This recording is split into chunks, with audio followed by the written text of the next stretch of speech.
Welcome back, everybody. This is Aretha. So I went to the Queen's Night Market, and that's one of my favorite things to do. And I'm a foodie, and I really enjoy going to these events. And for one of the reasons is I like seeing the people from the cultures making the food, because sometimes the food gets so appropriated that it loses its essence. For example, I was walking around at the night market and I heard a Euro American person say to another one, is jerk Jamaican? Because she was passing the jerk stand. Well, jerk is Jamaican, and the story of jerk is so rich and meaningful that you should never separate it from the seasoning. So back when people were being captured from Africa and brought to Jamaica, there's some of them who escaped into the cockpit country of areas in Jamaica. They're called Maroons. And they would fight with their captors, first the Spanish and later the British, for their freedom. One of the things they did, though, while they were fighting these battles, they would dig a pit. They'd get a wild boar and they would season this wild boar with the spices and herbs that were available to them. They would then put the wild boar down into this pit that they had dug.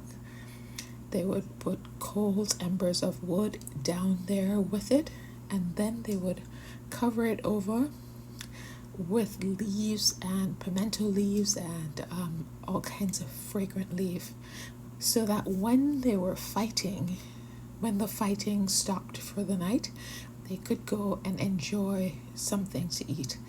And also, they kept it out of the awareness of the people they were fighting with. And yes, they were victorious. So for me, that story has to be kept in memory. And most food from most culture have stories like that. Stories that make the food meaningful and important.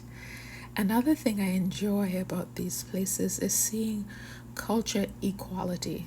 Like, there's no superior culture here, that everybody's here, everybody's on equal footing, and I think that's a beautiful thing.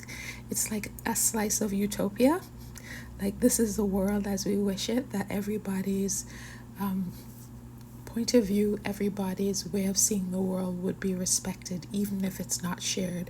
So you can choose to go to a stand or you can choose not to go to a stand. It's your choice. But people get to be themselves in these places. I also always try to look at who's excluded, though many are included, who's excluded. And I think in terms, I didn't see an African American comfort food cuisine here, but it's also Queens, and there might not be a restaurant nearby.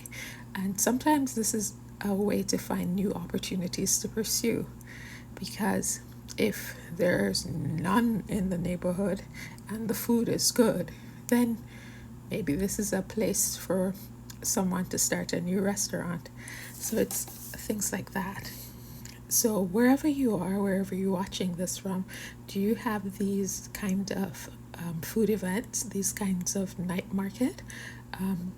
What are your favorite kinds of food that you magically travel to another country on this plate? It's New York City, so you saw a large variety, and these markets are in different boroughs, and so depending on the boroughs and the restaurants and the demographics, that determines what kind of foods will be there. So I hope you share this video, you like, subscribe, give me a comment. Also, you can dislike. People can have any emotional feeling they want to have. Thank you for watching.